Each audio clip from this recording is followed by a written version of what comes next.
Worked night patrol in Creek County, mostly along Highway 16 and the state roads that branch off into nothing.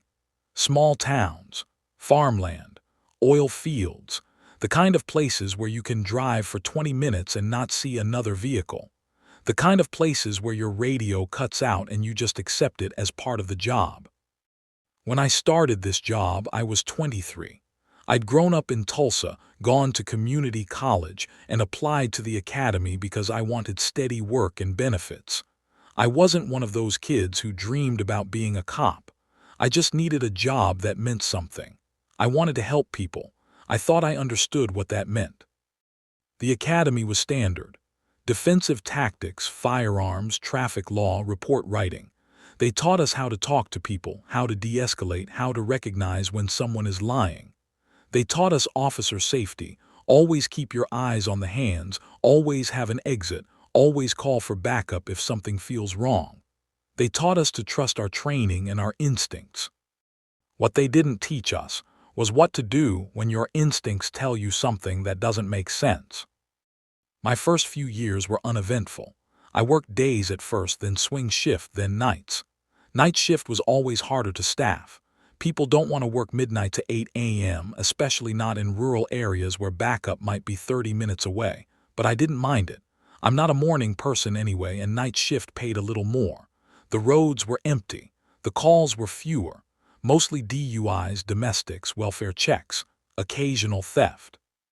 Once in a while, something serious, but not often. Night patrol in Creek County meant long stretches of driving. You'd start in Sapulpa, head west toward Bristow, then south along the state roads. You'd check in at the truck stops, make sure the overnight clerks were okay. You'd run speed enforcement on the highway, park on the shoulder with your radar on, wait for someone to blow past doing 90. You'd take calls when they came in, but most nights you were just driving, watching, waiting. It's a lot of windshield time, a lot of silence. After a while, you stop noticing the darkness. It becomes normal. You stop jumping at shadows because shadows are everywhere. You learn to read the landscape by memory, the curve where the road dips near Drumright, the railroad crossing outside Kellyville, the intersection where the gas station used to be before it closed. You also learn to recognize exhaustion. Cops don't like to admit it, but we get tired. We get bone tired. We work long shifts, sometimes doubles if someone calls in sick. We work nights, weekends, holidays. We drink too much coffee and eat too much gas station food, and we go home wired and exhausted at the same time. And sometimes, on a quiet night, when you've been driving for 6 hours and nothing has happened and your body is screaming for sleep, you start looking for a place to pull over. It's not policy. It's not allowed. If a supervisor found out, you'd be written up, maybe suspended. But everyone does it. Everyone.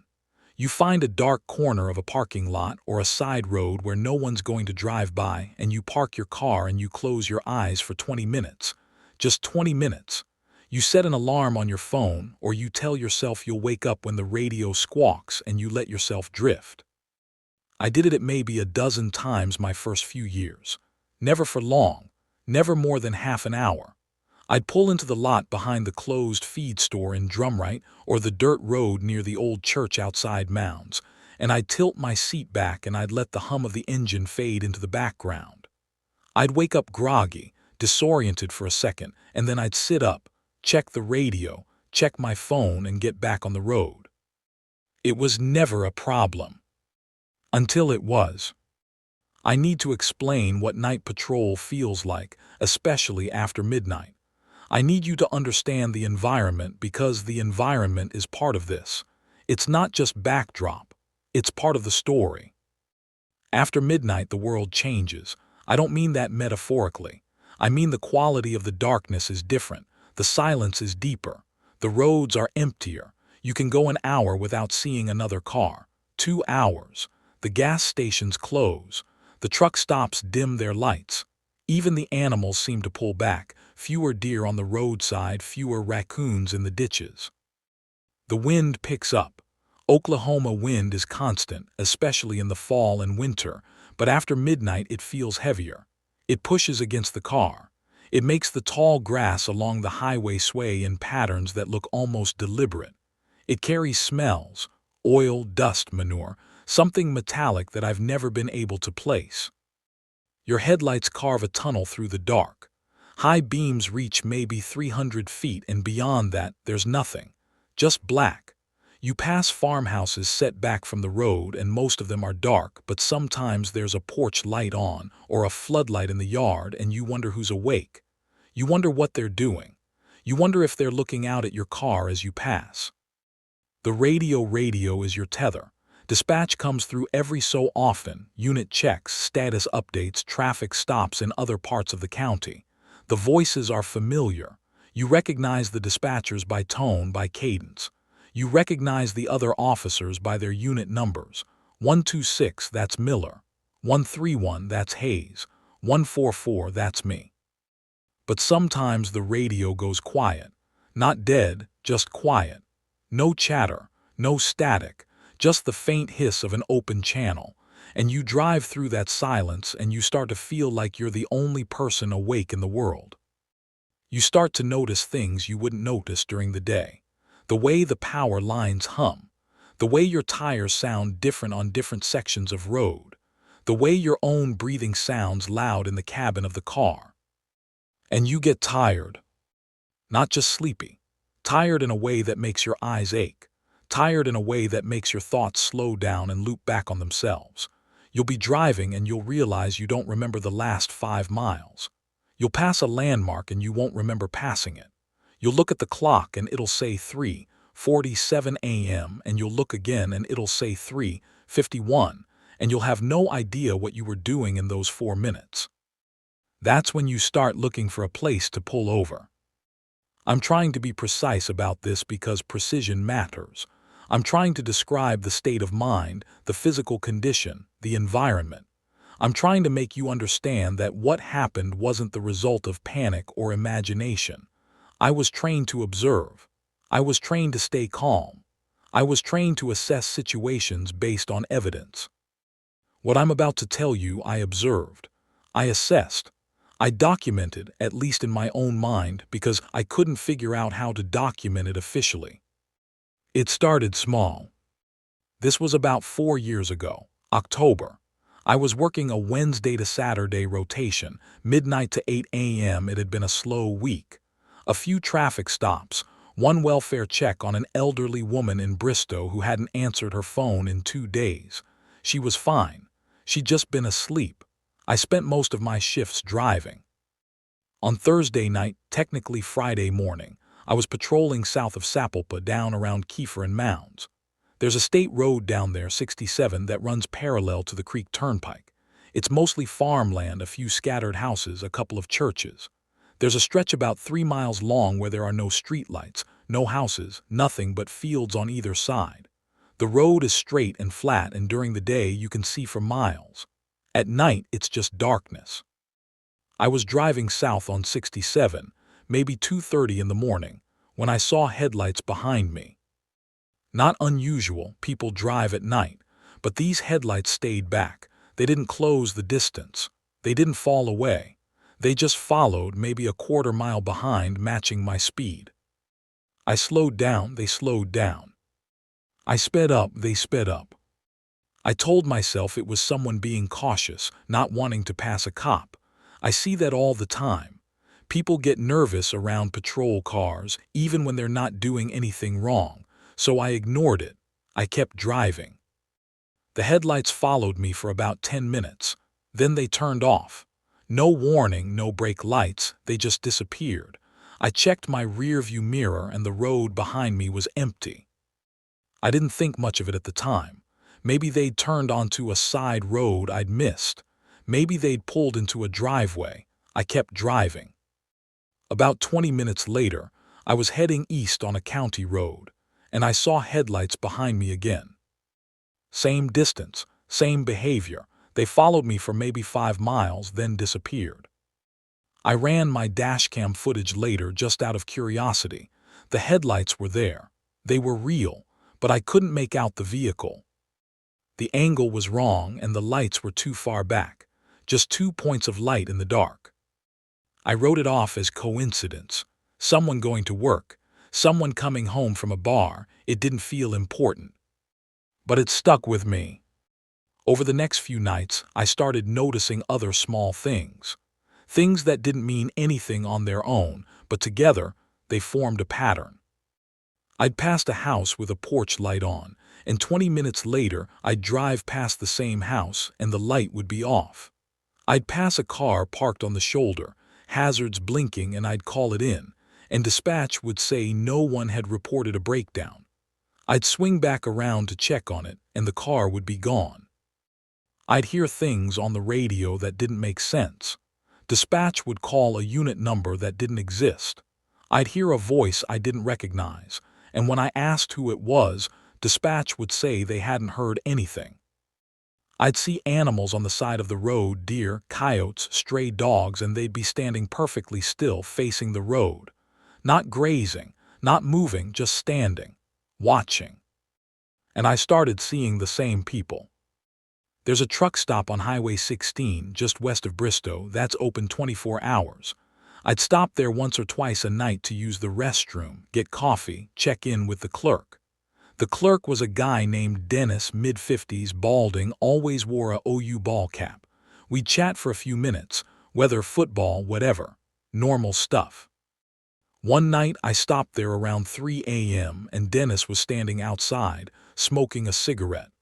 I pulled up, got out of my car, and he looked at me like he didn't recognize me. I said, "Hey, Dennis." He didn't respond, he just stared. I said, "You okay?" He dropped his cigarette, turned, and walked back inside. Didn't say a word. I followed him in, and he was behind the counter, acting normal. I asked if he was feeling all right, and he said he was fine. I asked why he'd been standing outside, and he said he hadn't been. He said he'd been behind the counter the whole time.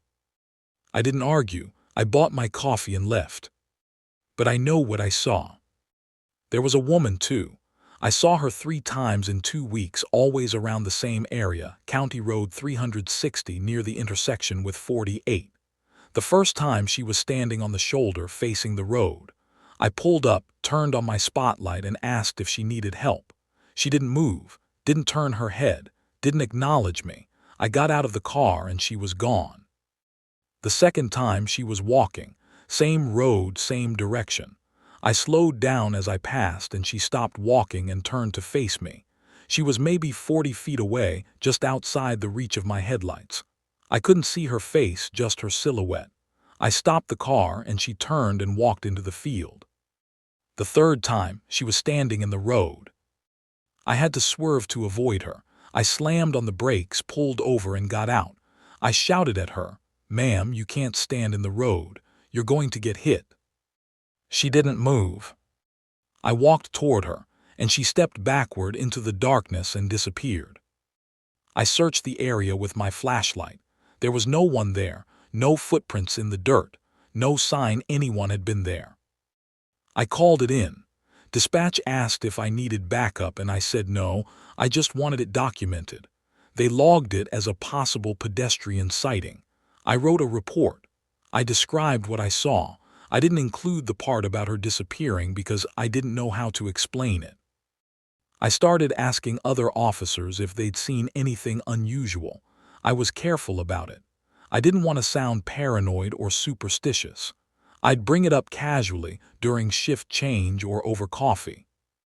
Miller said he'd seen the same car parked on the shoulder of Highway 16 3 nights in a row, same spot, same time. He'd checked it the first night. No one inside, doors locked, plates came back clean. He'd called for a tow, but by the time the truck arrived, the car was gone. Hayes said he'd had a call for a welfare check on a house south of Kellyville. Dispatch said a neighbor had reported hearing screaming. He went to the house, knocked on the door, no answer. He checked the windows, the yard, the perimeter. No signs of disturbance. He called dispatch to confirm the address, and they said they didn't have any record of the call. Another officer, guy named Torres, said he'd been following a vehicle one night and the driver kept making turns like they were trying to lose him. He followed them for 15 minutes and they ended up on a dead-end road. He pulled in behind them, turned on his lights, and the car was gone. Just gone. He checked the area with his spotlight, and there was nowhere for the car to have gone. The road ended in a field. No one wanted to talk about it for long. They'd share their story, shrug it off, and change the subject. There was an unspoken agreement that we didn't dwell on things we couldn't explain. But I started keeping notes. Nothing official, just a notebook I kept in my car. I'd write down dates, times, locations, descriptions. I told myself I was being thorough, that maybe there was a pattern I could identify, something that would make sense of it all. I didn't realize I was creating a record of something much worse. The first time I slept in my car after midnight, I didn't plan it. It just happened. It was a Saturday night in late October. I'd been on shift for about 5 hours and it had been dead. No calls, no traffic, nothing. I'd driven the same loops 3 or 4 times, Highway 16 down to Mounds, back up to Bristow, over to Sapulpa. I was exhausted. I'd worked a double the night before and I hadn't slept well during the day. My eyes were burning. My head felt heavy. I kept blinking to stay focused. Another 3:15, I was on County Road 48, a few miles south of the turnpike. It's a quiet road, mostly fields and a few farmhouses set way back from the road. There's an old church about a mile down, and next to it, a gravel lot where people park for services. The church hasn't been used in years. The building is still standing, but the windows are boarded up and the paint is peeling. The lot is overgrown with weeds, but it's secluded. No houses nearby. No traffic. I pulled into the lot and put the car in park. I left the engine running. I tilted my seat back, not all the way, just enough to take the pressure off my lower back. I told myself I'd close my eyes for 15 minutes. Just 15 minutes. I set the alarm on my phone. I remember the sound of the engine, the low, steady hum. I remember the smell of the car, old coffee, the faint chemical smell of the cleaning spray we used on the interior, the leather of my duty belt. I remember the feel of the seatbelt across my chest, the weight of my gun on my hip. I remember the radio, the soft hiss of the open channel, and dispatch saying something I didn't catch. And then I was asleep. I don't know how long I was out before I woke up. My phone said it was 3:52, 37 minutes. My alarm hadn't gone off. I must have slept through it or I'd set it wrong. I sat up disoriented, my neck stiff. The car was still running. The headlights were still on. The radio was still hissing. But something was wrong. I felt it before I understood it. A wrongness in my chest, a tightness like the air pressure had changed. I looked around, trying to figure out what had woken me. The lot was empty. The church was dark. The fields were still. But the silence was different. I turned off the radio just to hear better. The hiss stopped and the silence was immediate and absolute. No wind, no insects, no distant hum of the highway, nothing. I looked at the rearview mirror. The road behind me was empty. I looked at the side mirrors, nothing.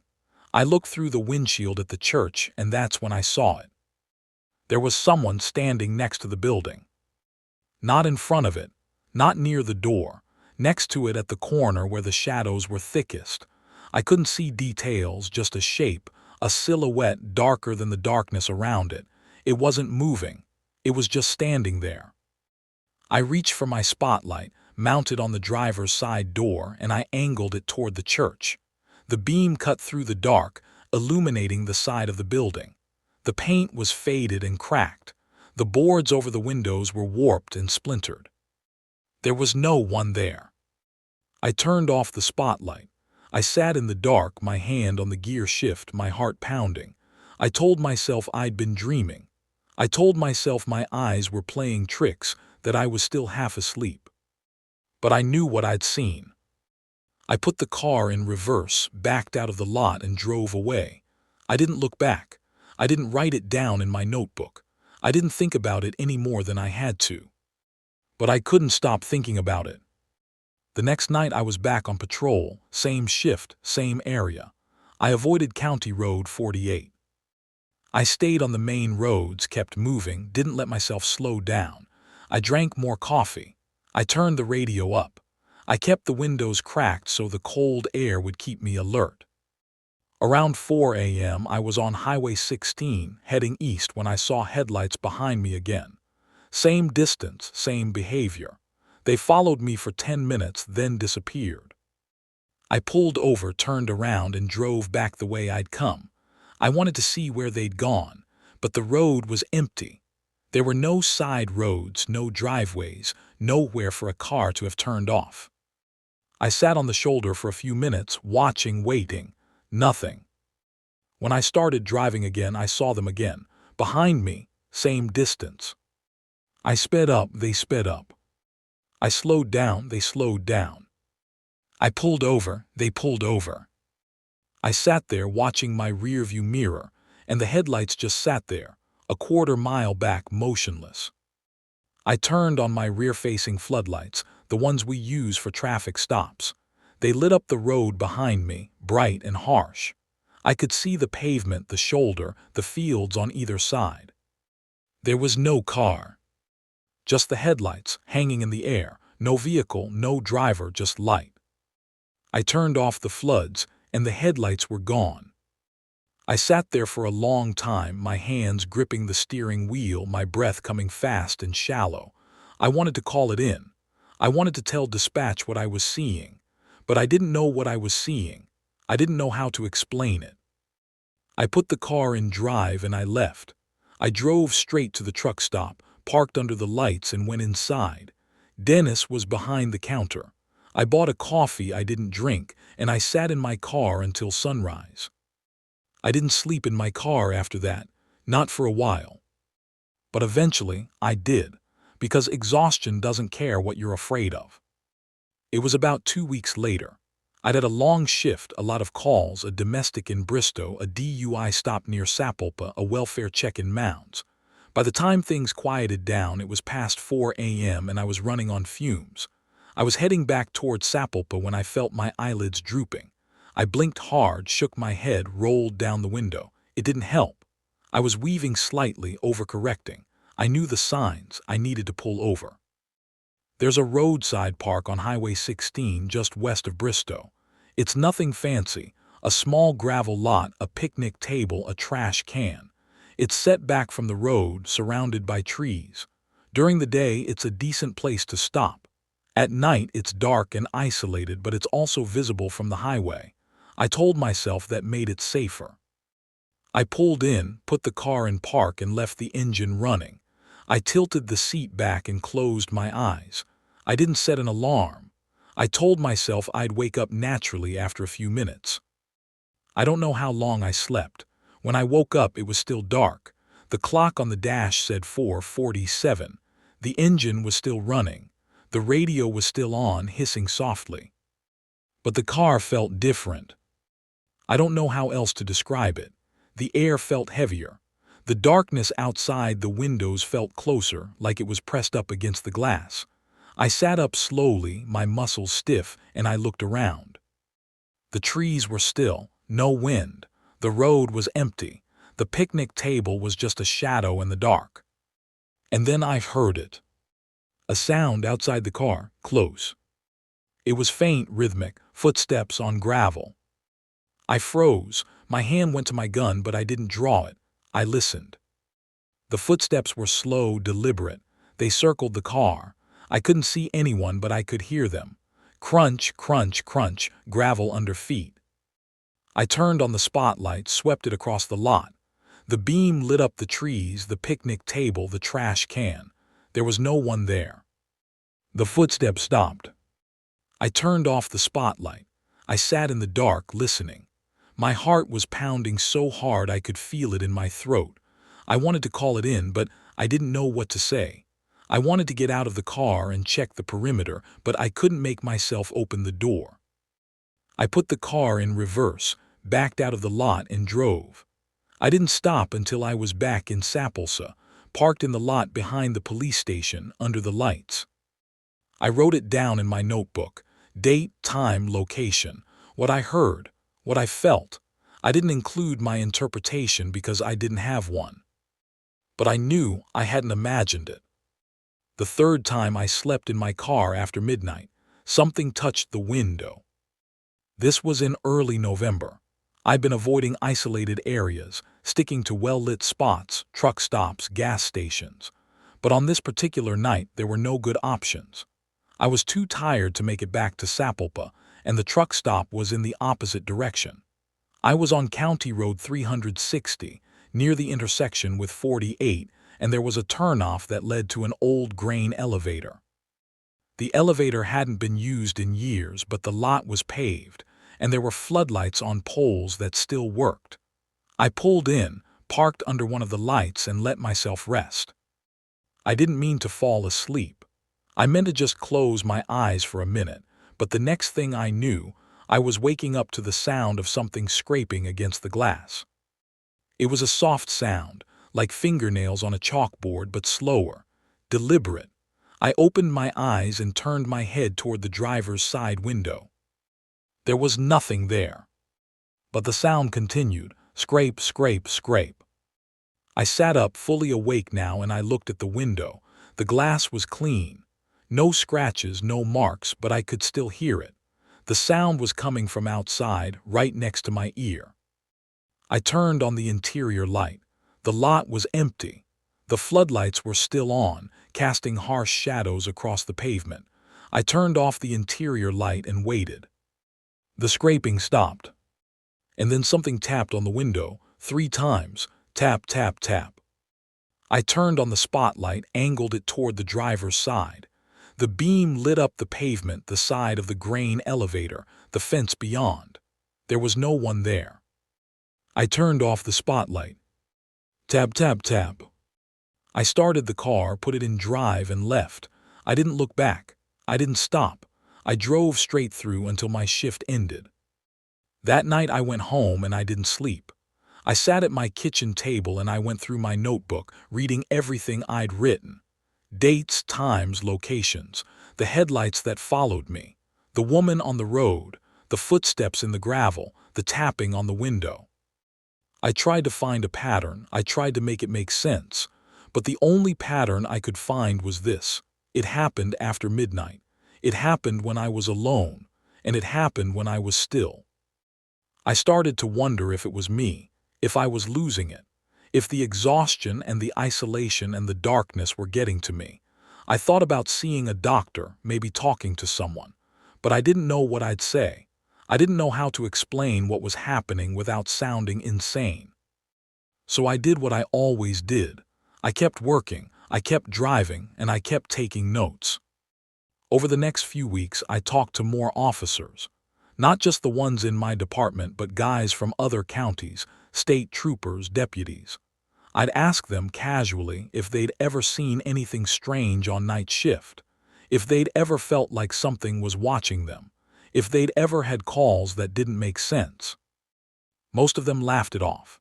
A few shared stories, weird stuff, unexplained stuff, but nothing they took seriously. One guy, a trooper named Davidson, told me about a stretch of I-44 where he'd had 3 separate incidents of drivers reporting someone standing on the shoulder, waving for help. Every time he'd turn around to check, and there'd be no one there. He said he didn't drive that stretch alone anymore. Another officer, a deputy from Ocmulgee County, told me about a road south of Henrietta where his radio would cut out every time he drove past a certain mile marker. He said it had been happening for years, and no one had ever figured out why. But no one wanted to talk about it for long. There was always a joke, a dismissal, a change of subject, like acknowledging it would make it worse. I started driving differently. I avoided certain roads. I avoided stopping in isolated areas. I kept moving even when I was exhausted. I drank so much coffee my hands shook. I started chain smoking, even though I'd quit years ago. And I stopped sleeping in my car. But that didn't stop it from happening. Because the problem wasn't where I slept. The problem was that something had noticed me. One night in mid-November, I was on patrol driving east on Highway 16 when my radio went dead. Not static, not interference, just dead. I tried keying the mic, tried switching channels, but there was nothing. I pulled over to check the equipment and everything looked fine. The radio was on. The antenna was intact, but there was no signal. I sat there for a few minutes, trying to troubleshoot, when I noticed something in my rearview mirror. Headlights behind me, same distance as before. I put the car in drive and pulled back onto the highway. The headlights followed. I sped up and they sped up. I slowed down and they slowed down. I turned onto a side road, a narrow 2-lane that cut through farmland, and they followed. I drove for about 10 minutes watching them in the mirror, and then I pulled over. I got out of the car, flashlight in hand, and I walked toward the headlights. They didn't move. They just sat there, a quarter-mile back, glowing in the darkness. I kept walking. The road was empty. No cars, no houses, no lights except the ones behind me. I walked for maybe 200 yards and the headlights stayed where they were, motionless, like they were nailed to the ground. I stopped. I stood in the middle of the road and I stared at them and they stared back. And then they turned off. The darkness was immediate and total. I turned on my flashlight, swept the beam across the road, but there was nothing. Just empty asphalt and fields on either side. I walked back to my car, got in, and sat there for a long time. My radio was still dead. My phone had no signal. I was alone, completely alone in the middle of nowhere. I started the car and I drove. I didn't know where I was going, I just drove. I followed the roads back toward Sapulpa, toward lights and people and civilization. My radio came back on somewhere near Bristol, and I heard dispatch calling my unit number. I responded, told them I'd had a radio malfunction, and they logged it. I finished my shift and I went home. But I couldn't shake the feeling that I'd made a mistake, that by walking toward the headlights, I'd crossed some kind of line, that I'd acknowledged something I should have ignored. Because after that night it got worse. I started seeing the headlights every shift. They'd appear behind me, follow me for a while, then disappear. Sometimes they'd be in front of me, parked on the shoulder, and when I drove past, they'd turn on and follow. Sometimes they'd be on side roads, dirt roads, roads I knew were dead ends. I started hearing things on the radio, voices I didn't recognize, calls to unit numbers that didn't exist. Once, I heard my own voice saying something I hadn't said. I asked dispatch if they'd heard it and they said no. I started seeing people, always in the same places. The woman on County Road 360, a man standing on the shoulder of Highway 16 facing the road, a child in the parking lot of the truck stop, standing under the lights, not moving. I'd stop to check on them and they'd be gone. I wrote everything down. I documented it all. I told myself I was being thorough, that I was gathering evidence, that eventually I'd figure out what was happening. But deep down, I knew I wasn't going to figure it out, because this wasn't something that could be explained. This was something that just was. And it was getting closer. One night in late November, I was parked at the truck stop, taking a break, when Dennis came outside. He walked over to my car, leaned down to the window and said, "You need to stop coming here after midnight." I asked him why. He said, "Because they see you." I asked who. He said, "I don't know, but they see you and you need to stop." He walked back inside and I sat there, staring at the doors, trying to process what he just said. I thought about going after him, asking him to explain, but I didn't. I just sat there. After a while, I left. The next night, I saw Dennis again. He was behind the counter, same as always. I asked him about what he'd said, and he looked at me like I was crazy. He said he hadn't said anything. He said he didn't know what I was talking about. I didn't push it. I bought my coffee and left. But I started avoiding the truck stop after midnight.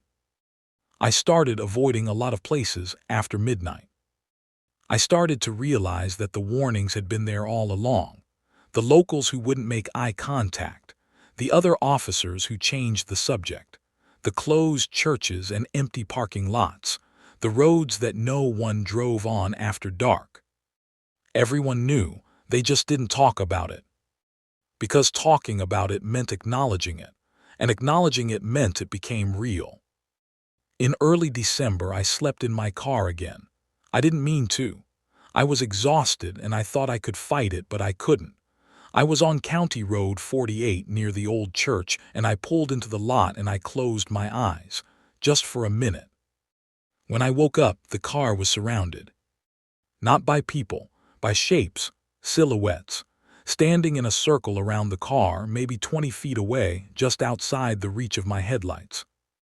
They weren't moving, they were just standing there facing me. I turned on the spotlight, swept it across the lot. The beam passed through them like they weren't there, but I could still see them, shadows in the light. I counted them, 7, no 8. They were hard to see, hard to focus on. My eyes kept sliding off them like my brain didn't want to process what it was seeing.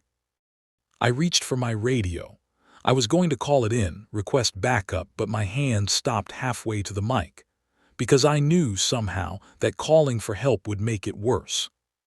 So I sat there, I didn't move. I didn't make a sound, I just watched them. And they watched me. I don't know how long we stayed like that. It felt like hours, but it was probably only a few minutes. Eventually, they started to move, not toward me, just shifting, repositioning, like they were getting comfortable. One of them stepped closer, then another, then another. They moved slowly, deliberately, closing the circle. I turned the key, started the engine, and I drove. I didn't put the car in reverse. I didn't back out carefully. I just drove forward straight at them and they scattered. Or they didn't. I don't know, I didn't look back. I drove until I hit the highway and then I kept driving. I called dispatch, told them I was ending my shift early, and I went home. I didn't write it down in my notebook. I didn't document it. I just tried to forget. But I couldn't. Because I knew with absolute certainty that it wasn't over. By January, I was barely sleeping. Not just because of the shifts, but because I couldn't. Every time I closed my eyes, I saw them, the shapes, the silhouettes, standing in a circle, watching. I started drinking more, not on shift but before and after, just enough to take the edge off, to quiet my mind. It didn't help. I thought about quitting. I thought about transferring, moving to a different county, a different state. But I knew it wouldn't matter, because this wasn't about the place.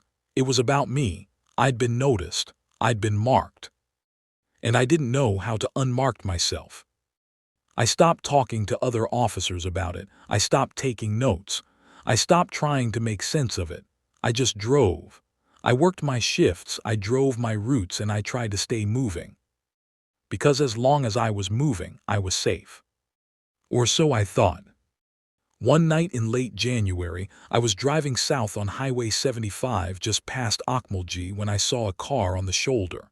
Hazards blinking, hood up. I pulled over behind it, turned on my lights, and got out. The car was empty. The engine was cold. The doors were locked. The plates came back to a woman in Tulsa who'd reported the car stolen 3 days earlier. I called it in, requested a tow, and while I waited, I walked around the car, checking for signs of forced entry, anything unusual. The interior was clean. No personal items, no trash, nothing. Just an empty car on the side of the highway. I heard footsteps behind me. I turned around and there was a woman standing about 10 feet away. She was dressed in jeans and a jacket, her hair pulled back in a ponytail. She looked normal, solid. Real. I asked if this was her car. She didn't respond. She just stared at me. I asked if she needed help. She took a step closer. I reached for my flashlight, turned it on, and pointed it at her. She didn't react, didn't blink, didn't look away. I asked her name. She opened her mouth and I heard my own voice come out. She said, "You need to stop." I stepped back, my hand going to my gun, and she smiled. Not a friendly smile, a wrong smile, too wide, too many teeth. And then she turned and walked into the field, and she was gone. I stood there shaking, my flashlight beam sweeping across the empty field, and I heard the radio in my car squawk. Dispatch calling my unit number. I walked back to the car, keyed the mic, and responded. They asked if I was okay, and I said yes. But I wasn't. The tow truck arrived, and I watched them load the car onto the flatbed. I filled out the paperwork, called in the case number, and I drove away. I went straight to the station, parked in the lot, and I sat there until sunrise. I didn't go inside. I didn't talk to anyone. I just sat there, watching the sky turn from black to gray to blue. When my shift ended, I went home. I didn't sleep. I just sat at my kitchen table, staring at my notebook, trying to figure out what to do. I thought about telling someone, my supervisor, a chaplain, anyone, but I didn't know what I'd say. I didn't know how to explain what was happening without sounding insane. So I did nothing. And the next night, I went back to work. I'm early February. I got a call for a welfare check. Dispatch said a neighbor had reported not seeing an elderly man for several days. The address was on County Road 360, near the intersection with 48. I knew the area. I'd seen the woman there. The one who stood on the shoulder, who walked into the field, who stood in the road. I didn't want to take the call, but I didn't have a choice. I responded, told dispatch I was en route, and I drove. The house was set back from the road, down a long gravel driveway. It was a small, single-story place, white paint peeling, porch sagging. There was a light on inside, visible through the front window. I pulled up, parked, and got out. The air was still. No wind, no sound, just silence. I walked up to the porch, knocked on the door, and waited. No answer. I knocked again, louder this time, and called out, "Police, welfare check." Nothing. I tried the door. It was unlocked. I pushed it open and stepped inside. The house smelled like old coffee and dust. The front room was small, cluttered with furniture and boxes. There was a TV on, volume low, playing a late-night infomercial. A recliner sat in front of it, facing the screen. There was someone sitting in the chair. I called out, "Sir, I'm with the police. We got a call about a welfare check." No response. I walked closer, my hand on my gun, and I saw him. An elderly man, maybe 70, sitting in the chair, hands folded in his lap, eyes open, staring at the TV. I said, "Sir, are you okay?" He didn't move, didn't blink. I reached out, touched his shoulder, and he was cold. He'd been dead for days. I stepped back, called it in, and waited for the coroner. While I waited, I checked the rest of the house. 2 bedrooms, a kitchen, a bathroom. Everything was neat, undisturbed. No signs of struggle, no signs of foul play. Just an old man who died alone, sitting in his chair, watching TV. The coroner arrived, pronounced him dead, and took the body. I filled out the paperwork, secured the house, and left. But as I was walking back to my car, I saw her. The woman, standing at the end of the driveway, facing the house. I stopped, I stared at her. She didn't move. I walked toward her slowly, my flashlight in hand. She didn't react. She just stood there watching me. I got within 10 feet and she turned and walked down the road. I followed her, calling out, "Ma'am, I need to talk to you." She didn't stop. She just kept walking, her pace steady, unhurried. I followed her for maybe 100 yards, and then she stepped off the road, into the field, and she was gone. I stood there, breathing hard, my flashlight beam sweeping across the empty field, and I heard something behind me. Footsteps on gravel. I turned around and there was no one there, but I could hear them, slow, deliberate, getting closer. I ran back to my car, got in, and I drove. I didn't stop until I was back at the station. I wrote up the welfare check. I documented the death. I didn't mention the woman. I didn't mention the footsteps. But I knew she was connected. I knew all of it was connected. And I knew I was running out of time. By mid-February, I couldn't ignore it anymore. The patterns were too clear. The incidents were too frequent. Something was escalating. I started researching. I went to the library, looked through old newspapers, microfiche archives. I searched for missing persons, unsolved cases, anything that might explain what was happening. I found more than I expected. There were reports going back decades, people disappearing on rural roads, cars found abandoned, engines running, doors open, bodies found in fields, no signs of trauma, no cause of death. There were reports of officers who'd quit without explanation, officers who'd transferred out of the county suddenly. One officer, back in the 80s, had walked into the station one day and turned in his badge. He told his supervisor he couldn't do it anymore, that something was watching him. He moved to Texas and never came back. There were reports of locals who refused to drive certain roads after dark, roads that were perfectly safe, well-maintained, but people avoided them anyway. When asked why, they'd just say, "You don't want to stop there." I found an article from 1973 about a woman who disappeared on County Road 48. Her car was found in the lot next to the old church. Doors locked, keys in the ignition, purse on the passenger seat. She was never found.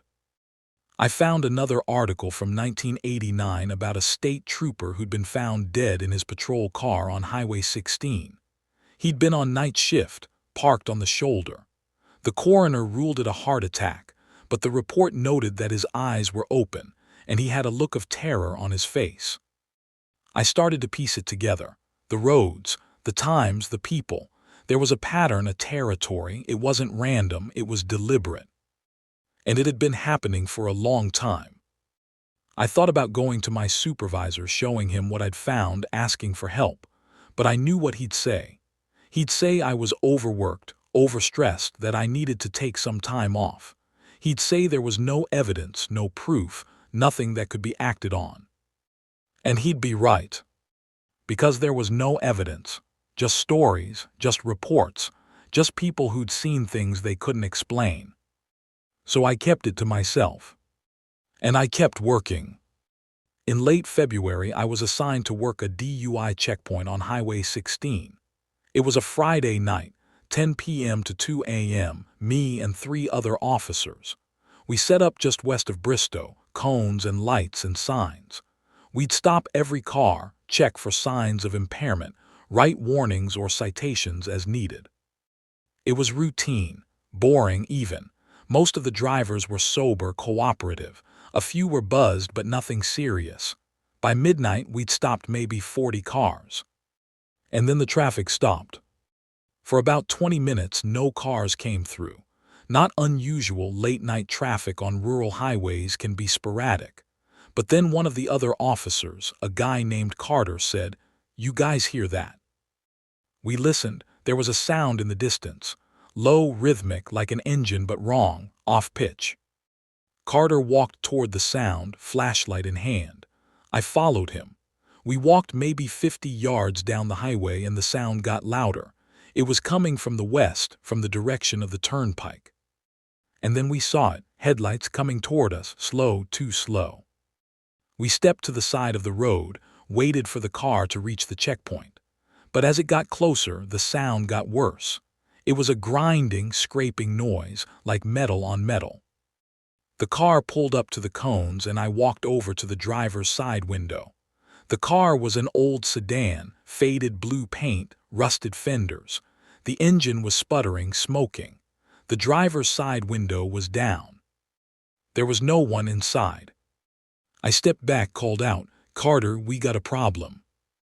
He walked over, looked inside and said, "What the hell?" The engine was still running. The headlights were still on, but there was no driver, no passengers, just an empty car rolling down the highway on its own.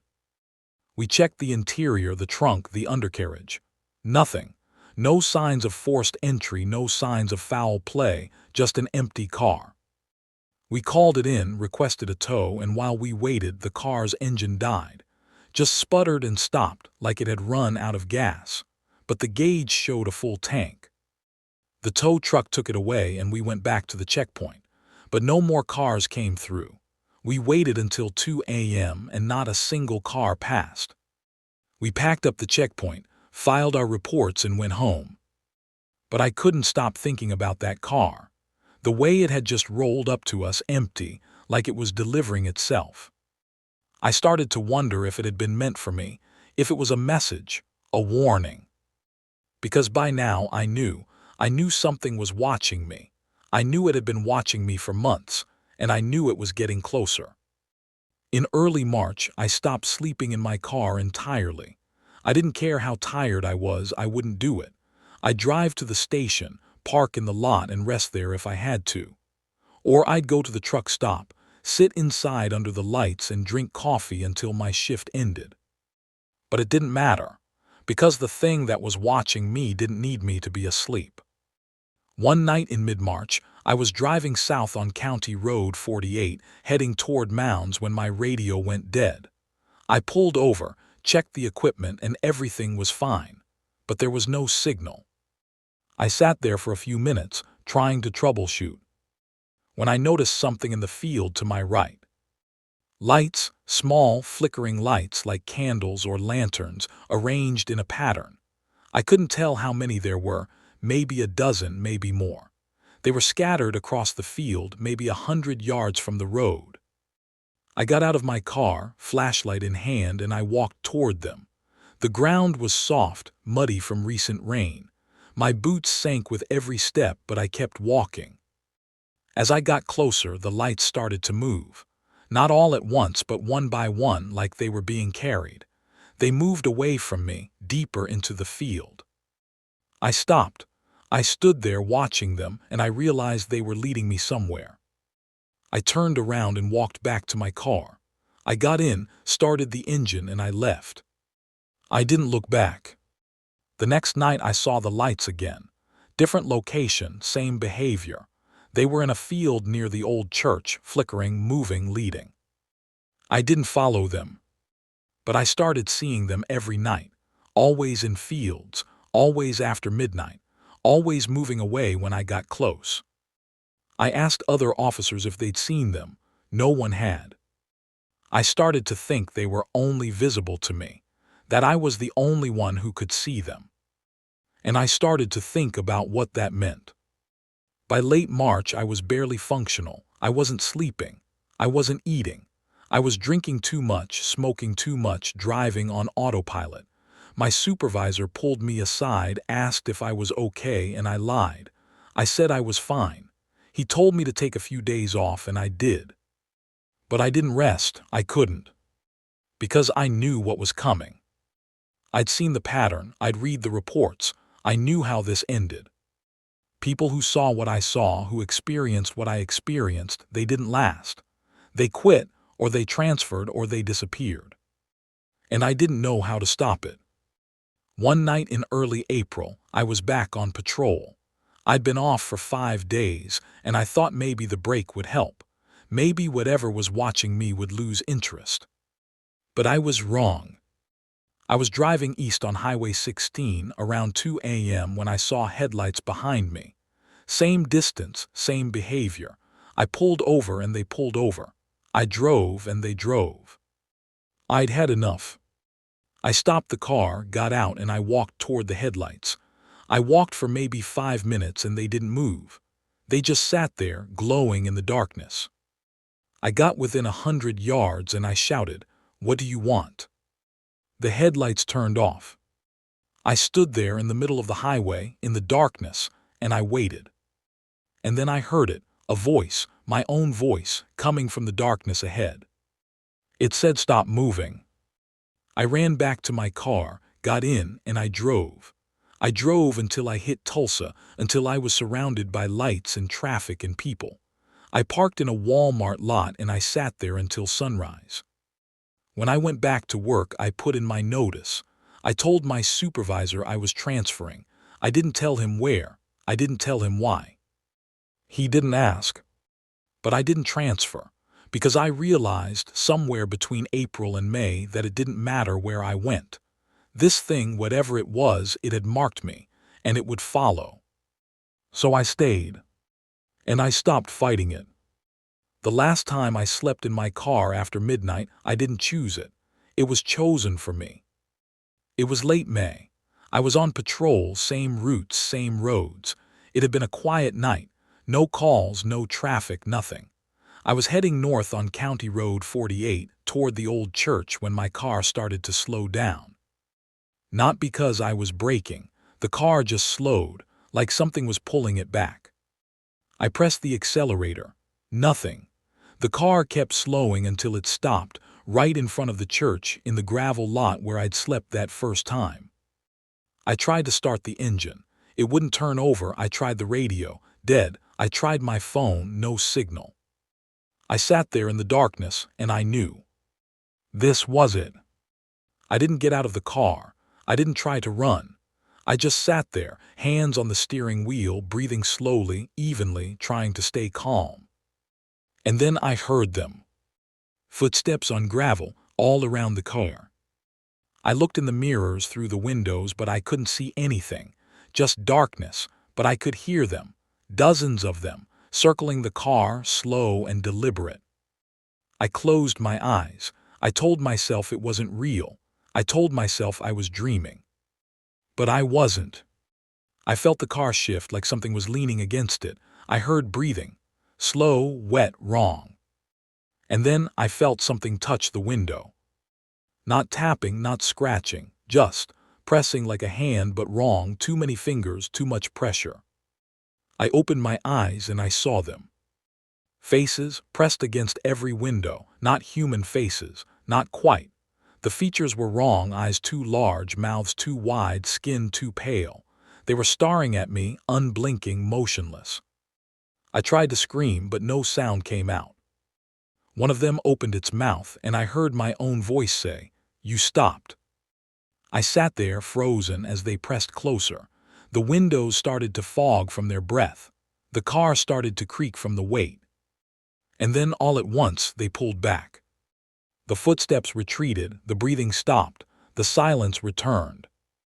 I sat there for what felt like hours, too terrified to move, too terrified to look. Eventually the sun started to rise, the darkness faded, the car started on the first try. I drove back to the station, parked, and I sat there until my shift ended. I didn't write a report, I didn't tell anyone. Because what would I say? I still work night patrol in Creek County. I still drive the same roads, work the same shifts. But I don't stop anymore. I don't pull over. I don't sleep. I just keep moving. Because I know what happens when you stop. I know what's waiting. And I know it's still watching.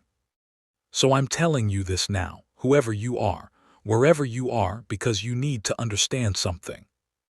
If you're driving through Oklahoma, especially on the rural roads, especially after midnight, do not stop your car. Do not pull over to rest. Do not close your eyes. Because something out there is waiting for you to stop moving. And when you do, it will find you. It found me. And it's never going to let me go. I'm recording this from my patrol car. It's 3:17 a.m. I'm parked on County Road 48, in the lot next to the old church. The engine just died. The radio is dead. My phone has no signal. And I can hear footsteps. On gravel. All around me. I'm not going to make it out of here. But maybe you will. So please, whatever you do not sleep in your car in Oklahoma. Especially after midnight.